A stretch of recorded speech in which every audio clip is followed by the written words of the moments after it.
জিয়াউর রহমানের ৪৪তম শাহাদাত বার্ষিকী উপলক্ষে ৪৪টি নিম গাছ রোপণ কর্মসূচি করেছে ছাত্রদলের সহসভাপতি ডাক্তার তৌহিদুর রহমান আওয়াল।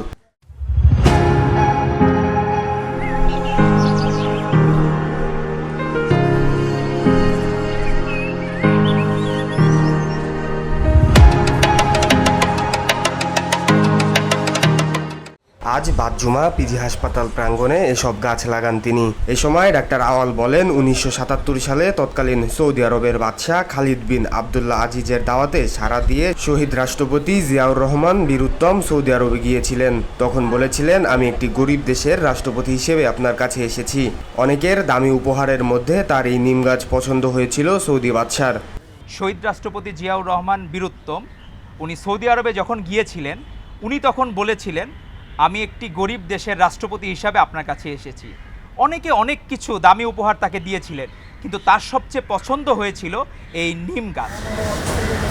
তিনি আরও বলেন, যখনই গণতন্ত্র বিপন্ন হয়েছে তখন সেখানে ত্রাণকর্তার ভূমিকায় আবির্ভূত হয়েছিলেন শহীদ রাষ্ট্রপতি জিয়াউর রহমান বীরুত্তম। কারণ সকল ভালোর কিছুর সাথেই ছিলেন শহীদ রাষ্ট্রপতি জিয়াউর রহমান বীরুত্তম। যখনই গণতন্ত্র বিপন্ন হয়েছে তখন সেখানেই ত্রাণকর্তার ভূমিকায় আবির্ভূত হয়েছিলেন শহীদ রাষ্ট্রপতি জিয়াউর রহমান বীরুত্তম। বহুদলীয় গণতন্ত্র উনি প্রবর্তন করেছিলেন, সেই ছায়াতলে কিন্তু সকল দলের মিলন মেলায় পরিণত হয়েছিল। উনি যে আদর্শের বীজ বপন করে দিয়ে গেছেন, তার সুফল আমরা আজও ভোগ করছি। শাহরিয়ার জামিল নূর, ভিওডি বাংলা, ঢাকা।